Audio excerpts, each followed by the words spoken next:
CR101radio.com, podcasts, and more.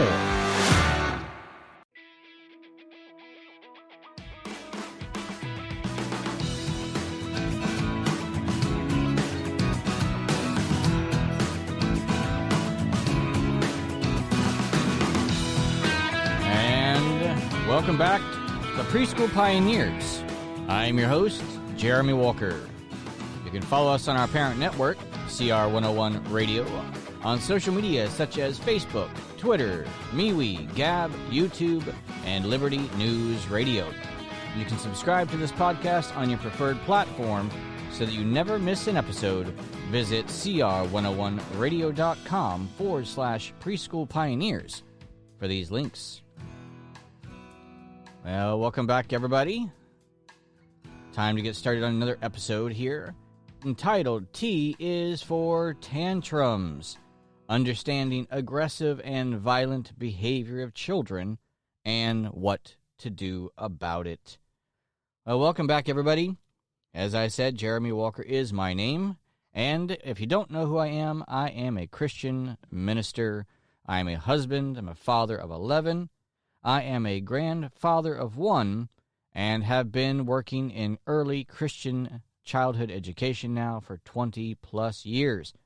This podcast's primary purpose and hope is to help you, the listener, understand why Christians should become teachers, to help you and point you in the right direction to get involved and do something in the world. So let's start this episode by answering the question, why Christians should become teachers.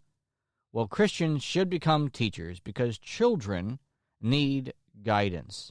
They need guidance to understand themselves.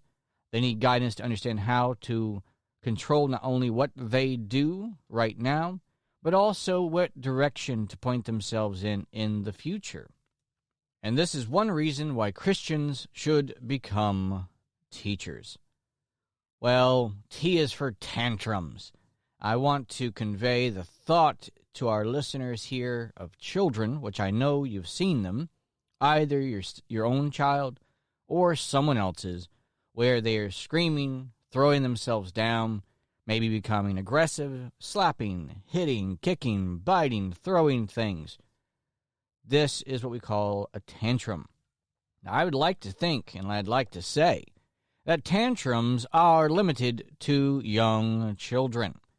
But as of late, that's not the case. In fact, the people throwing the biggest tantrums are not children at all.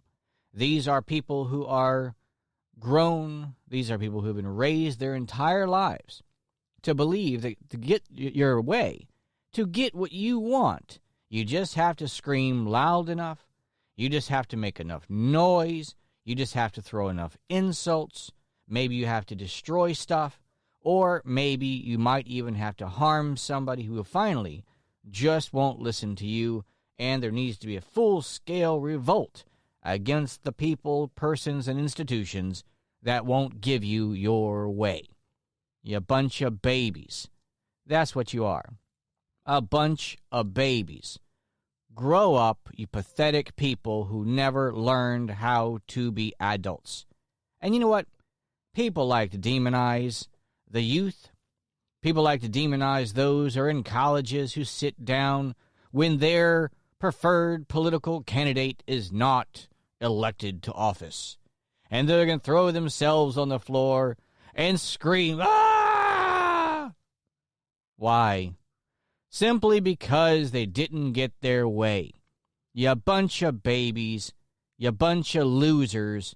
It's time to grow up and join the adults. But what and how do they become this way? These tantrums of these babied adults, how did they get like that? They didn't just grow up, pop out of the womb, and all of a sudden they're 18, 19, 30 years old or more, and they can't handle being an adult. They can't handle somebody telling them no. They can't handle disappointment. They can't handle loss. They can't handle finding out that things in life didn't go their way. But how did that happen?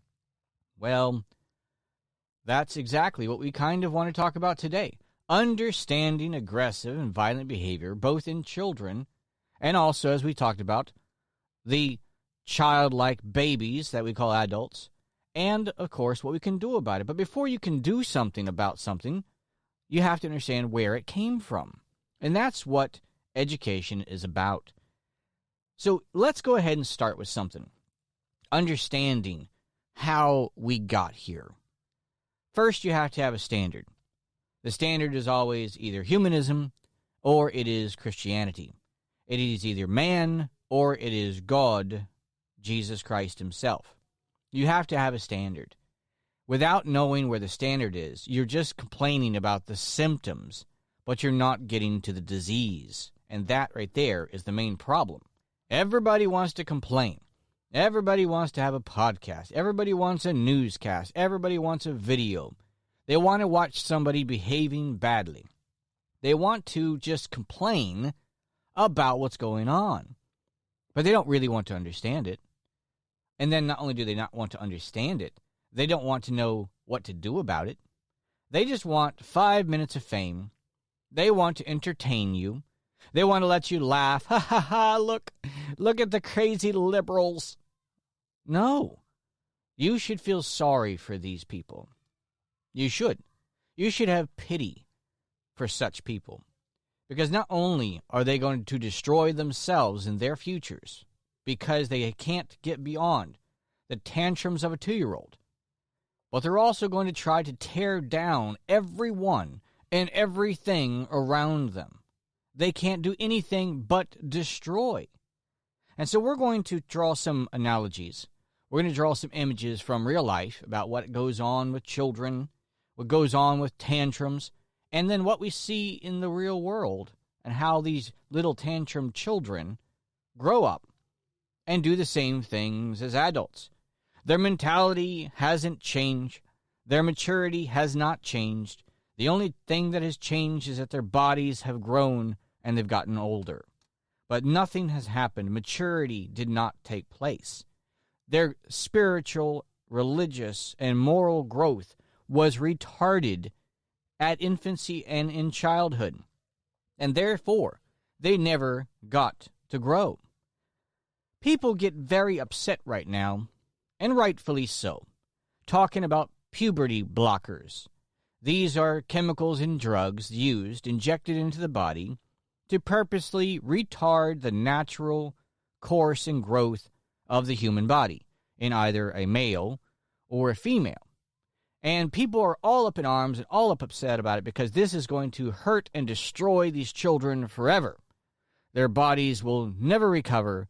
They're going to be scarred for life. And so you are a horrible, horrible person for advocating these types of things. They should be in jail. This should be illegal. Well, I don't necessarily disagree with any of that because it's all true. It's all disgusting. It's all disturbing. And anybody who sits there and says, well, if you don't like it, then you're a hater. No, we're not haters. At least not in the wrong way. To hate people who are mutilating children and destroying them because of their messed up, sick, perverted ideas about the world and humanity and physiology. No, I don't have a problem. See, anytime somebody who is doing something evil or perverted is going to criticize you for standing against them, call you names, that's a compliment. Take it as a compliment. If your enemies, the people who are on the other side, on any subject that's evil and perverted, was not criticizing you, then you should be highly concerned. The old thing that used to be said, if you're not taking flak, then you're not over the target. It's an old military term for airplanes. As they were over the target ready to drop bombs, they were taking flak, or rather, they were being shot at. Why? Because they were about to do something that was going to make a difference. When you stand against evil, when you stand against perversion, you are doing something good. But evil and perversion are not just going to stand there and let you do it. They're going to fire flak at you. And don't be upset. Don't shy away. Stand up. The righteous, the Bible says, are bold as a lion. They do not back down. They do not run away. So don't be concerned when you get flack. Take it as a compliment. However, they're upset about the puberty blockers and destruction of the human body, and people should be. But what about the destruction of the child's morality? What about the destruction of the child's maturity? No one ever talks about that. Ever. And it's something that almost is not only worse, it's so much more impactful than just what your body looks like. See, a person on the outside can be destroyed through chemical problems like puberty blockers, through tragedy like mutilations, car crashes, losing arms and legs, losing eyeballs. Lots of things can happen. Birth defects that make the body mangled, diseases that ravage you physically. But it can't touch you internally. Nothing that's on the outside of the body can touch the inside physically.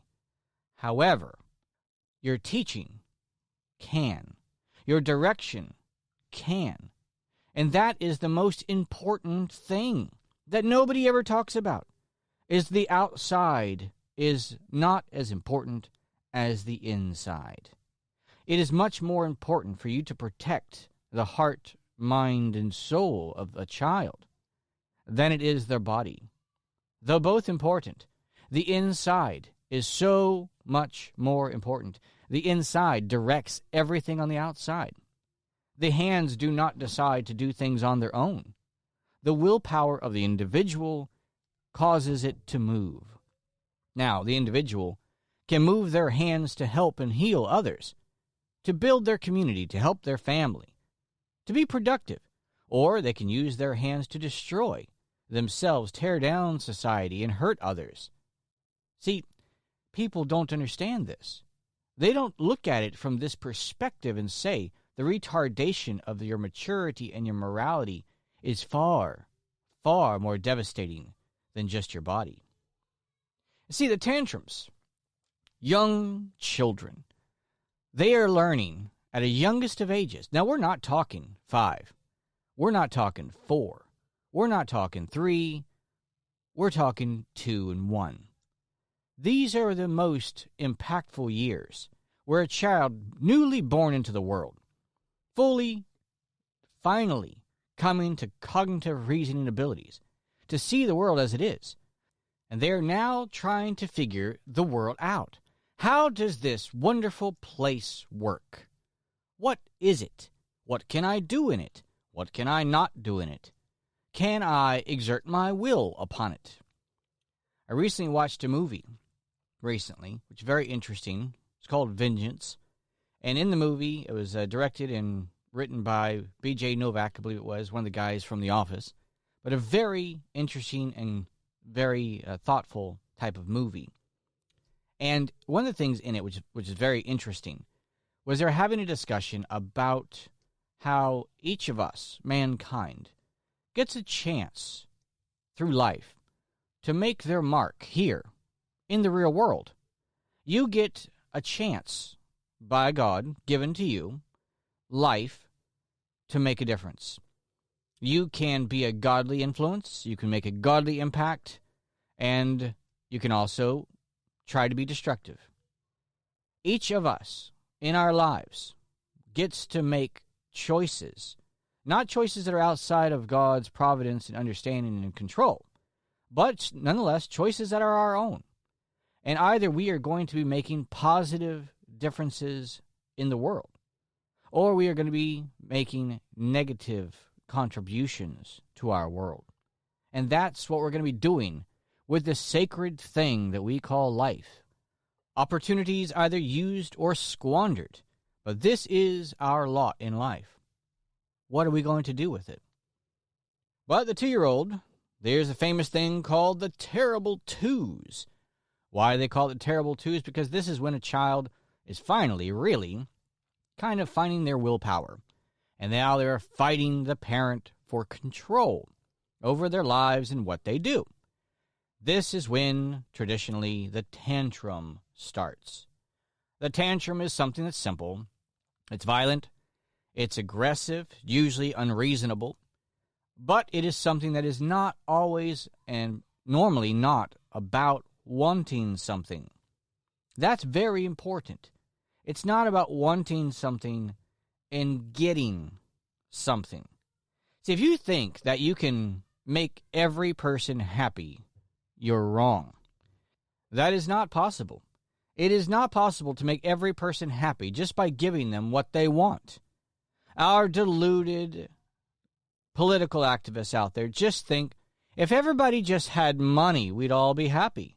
If everybody just didn't have to work, the world would be a better place. If there just was equality and not inequality in the world, we would all be better off. Not true. Because mankind has a problem, and it's not about economics. It's not about his money or where he lives. It's a problem of the heart, and it's seen in the youngest of children. Now, working in childcare, as I have, this verse right here that I'm about to share really is the cornerstone. Absolutely is the cornerstone for child rearing and something you have to, put some thought into. Proverbs 29:15. Quote, "The rod and reproof give wisdom, but a child left to himself bringeth his mother to shame." Now that's very important because the rod and reproof are very simple ideas. The rod being authority, kind of like a king with a scepter, if you wanted a visual. And, of course, reproof, being instruction, both positive and negative. So the rod, meaning parental authority, teacher authority, if that is used, meaning your authority, is used to correct a child, give them direction, both positive and negative, you are then going to give wisdom to a child. And not just to children, but to anybody, really. If you use your authority properly, and you then, both positively and negatively, help to shape a person, you are going to be giving wisdom to this person. A wise person is somebody who knows how to live successfully in this world. And that is a moral concept. See, humanism wants to get rid of both of those things. Almost all of child education and pedagogy, that just means the teachings of the system of how you teach children, says to get rid of both of those things. They say the child is already wise. They need to, number one, never exert authority. Never. Never, never, never, never. And never try to punish or to reward a child. I mean, what are they? Are they animals? Are they dogs we're trying to train? I heard somebody say one time. Well, the simple thing is this. We have seen the fruit of the humanist ideas, the attempted removal of authority, the attempted removal of positive and negative guidance for children, and it does not produce wisdom. It produces folly, foolishness, destruction. And the second part of our Bible verse is exactly what happens. A child left to himself. A child that does not understand, has never been taught to see anything as an authority. Somebody who gets to tell him what to do. Somebody who gets to make the rules. Somebody who has both the responsibility and power to give positive and negative consequences and to exert them upon the child. This person, this child who's never been taught these things, never seen these things, brings his mother to shame. I work in childcare, and I assure you, this is the case. If you have never seen a parent, if you've never been there yourself to a certain extent, when a child or your child is throwing a tantrum, when they're throwing things around the room, hurting and harming people, and they're uncontrolled, I assure you, the parent is shamed by the child's behavior. They are not proud of this behavior. They apologize profusely. Well, at least the intelligent ones do. The other ones, well, they're different. See, recently, I've come into contact with something brand new that I'm just a little disturbed by, to be honest.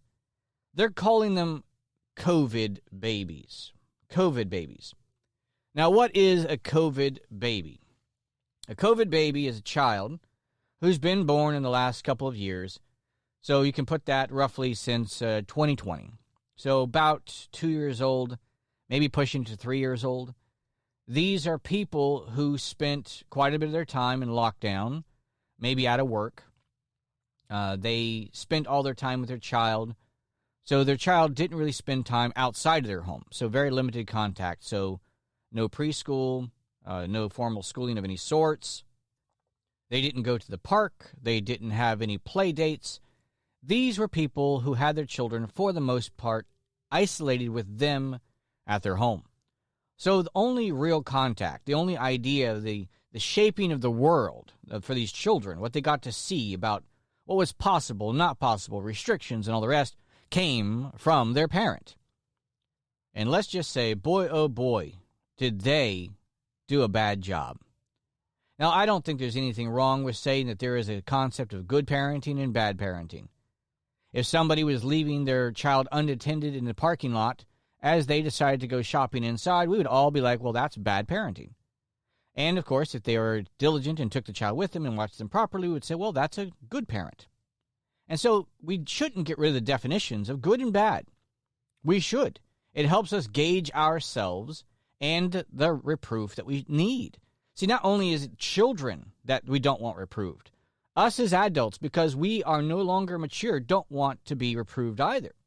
So you can't call me good and you can't call me bad. There aren't any good children, good parents and bad parents. We're all just the same. Well, no, we're not. And it's time that we stop playing the game. Because what happens is we hurt people by not giving them the truth. We hurt children by not giving them good direction. But I ran into children, and have been now for about 2 years, who were uncontrollable. They have been even kicked out on the first day entering into school. They cannot and have not ever heard the word no, probably in their lifetime. See, the parent just lets them roam around the house. Anytime the child gets upset, they just give in to them and do whatever they want. They're never told no. There are no positive, there is no negative, and there is no authority. So when they come into a school, like the one that I run, then all of a sudden there is authority because there are teachers there. There are rules there. There are no's and yeses there. There are good things you can do. There are bad things you can do. There are restrictions. You're not allowed to go do whatever you want. And this is part of the retardation of maturity that we're talking about. These children are getting a vision for the world, and it's broken. These parents who are not doing their due diligence, their job, think there's a problem with us, with the world, because we expect a child to understand authority. We expect a child to follow rules, and they're saying, you need to change for the child. No, the child needs to learn how the real world works. And you failed as a parent. And teachers fail when they listen to government teaching, which tells them the same. Stop reading these parent handbooks that tell you such silliness. You are simply going to be brought to shame because you're a fool. You're going to retard your child's emotional maturity. They're going to retard their religious understanding and destroy them. They're going to be the person screaming because they didn't get what they wanted in the bookstore or at the donut shop. They're going to be a loser. But Christians, we have the answer. The answer is both authority and proper instruction, and that is religious instruction. And every person gives religious instruction, all of us. Authority is either used or it's not used. You can refuse to exert your authority, but that doesn't mean it goes away. It's just transferred then to the child. And then when somebody else, let's say the child care facility, tries to exert authority on the child, when the child has been convinced that there is no authority outside themselves, they naturally become irate. They naturally become angry. They become aggressive. They become violent. They destroy things. They will do everything they can to war against you because you are illegitimate authority, trying to restrain them, trying to enslave them, because they are God. And this is where the tantrums come from. They have to be convinced, children do, that they are not God. The world does not revolve around them. There is a God. There are rules to live successfully in wisdom in this world. And this is why Christians need to become teachers. Well, this is Jeremy Walker. This is Preschool Pioneers, talking about tantrums, getting hopefully to the root of the understanding of what the problem is. And the problem is moral and religious training of children, and it needs to start at the youngest of ages. Christians, our communities need us, and so do the children. This is Jeremy Walker. Thank you for joining in. Talk to you soon again. God bless.